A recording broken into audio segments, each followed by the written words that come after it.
All right, going to talk about ISTP's Golden Pair, ESTJ.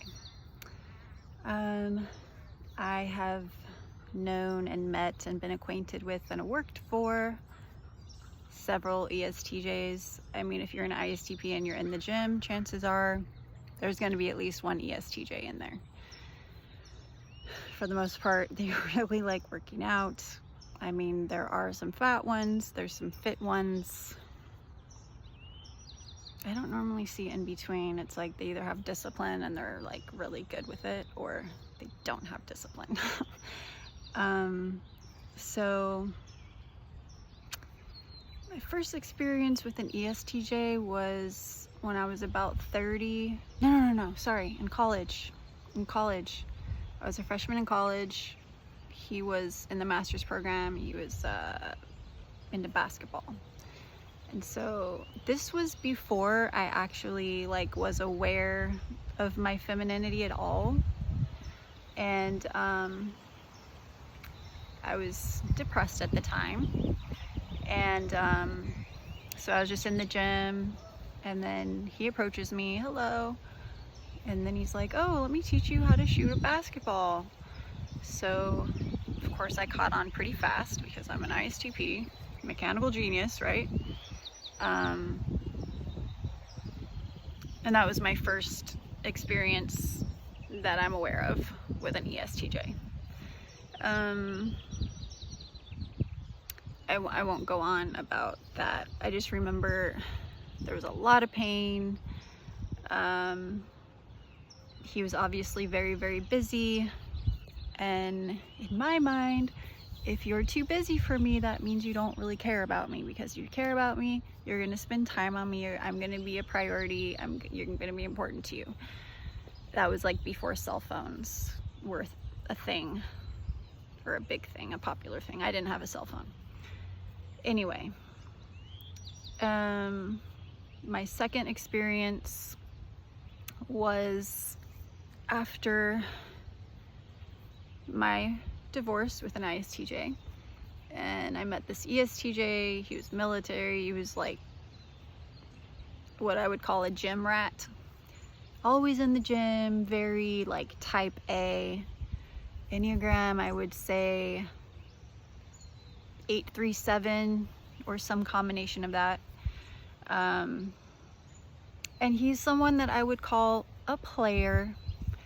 I didn't know anything about relationships. I didn't even know what self-respect was, what self-love was. Those concepts never occurred to me whatsoever.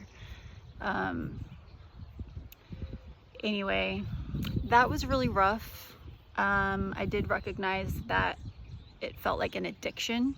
So I went to like a couple AA meetings.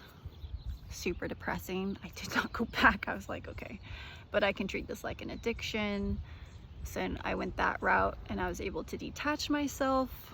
And then, you know the cycle, they come back and then they're like super kind or whatever, but then they do their old tricks where they like ignore you, treat you like you don't matter. So I was stuck in that cycle. And then finally, he calls me out of the blue, and this was after I was just like, okay, I'm fucking done with this shit. Like, I'm done.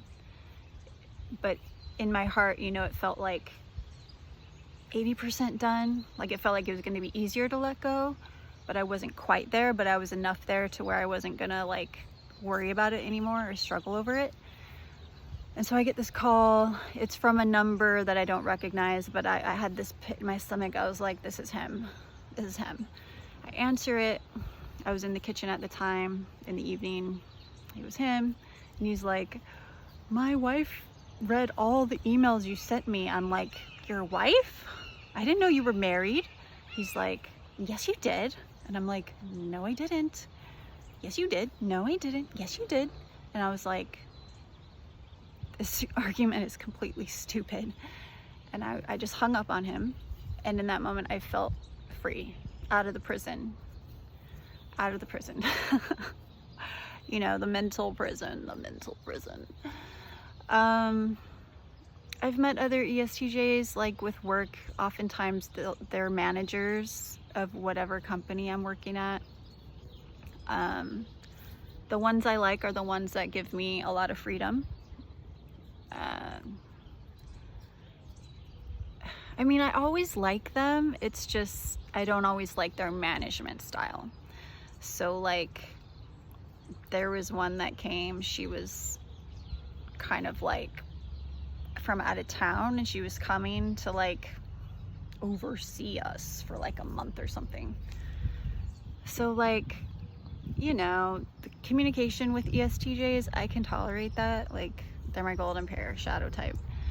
But a lot of my other coworkers, they like really could not stand her. And so she ended up like shadowing me and asking me stuff. And so I just told her the truth. And I was like, I mean, of course I was nice about it, but I would say the harshest thing I said to her was, I mean, I don't really like the micromanaging stuff. I really don't like that. But like, you know, I like you as a person and blah, blah, blah, blah, blah. And she ended up backing off. Cause you know, I told myself, you know what, I know she's gonna like me because I mean, I'm an ISTP, she's an ESTJ, she's gonna like me no matter what. I can be myself, it's fine. So I felt confident about that. But okay, this is something that one of the other YouTubers has talked about. So a shadow developed type versus a subconscious developed type. And I agree with him on this because I've done my own experimentation. So I am a shadow developed ISTP. Like, I grew up, like, I have a very intimate relationship with my shadow functions, like my superego functions, right? My INFP superego and my ESTJ shadow. That's like home for me. Whereas my subconscious, I mean, of course I've developed my subconscious too, but it's more secondary for me. Like, it doesn't really, like, I like being there. I feel happy helping people, but there's a difference between like unconscious versus like a subconscious. Like a subconscious person who hasn't really spent much time in their shadow, like maybe they had a pretty good childhood, all that, they're the type that's gonna go really well romantically with an ESTJ who's also subconscious focused and developed. It just works out that way. I find that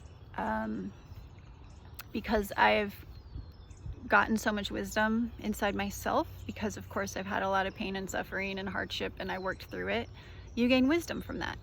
And I really, really value people who have also suffered and gained wisdom. I just can't help it. I just do. So I noticed that, you know, despite really getting along with the ESTJs, you know, I like ESTJs, some of them are annoying. Enneagram 6s. And I mean, Enneagram 3s, like, I don't like people that like just seem kind of fake or like can't get real, or like, okay, the look on my face, it's a judgment look. Okay, it's okay. People are who they are, it's okay. But it's not a preference of mine. So for a shadow developed ISTP, we would go best with like a shadow developed ENFP. However, I think because I'm an Enneagram 4, wing 5, the Enneagram is really gonna matter. Plus oh my God, 2 little baby birds and their mommy. Sorry. The Enneagram type and the social instinct really matters. Like, I noticed there's a lot of ENFPs, and maybe these are just the ones that I see the most because they're like out there, who have a pretty big social instinct. They like to be social and be out there, and I'm just like, no.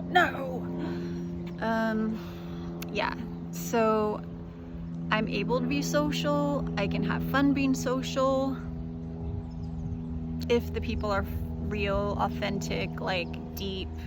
If they're not, like, I just don't enjoy it. I don't want to be a part of it.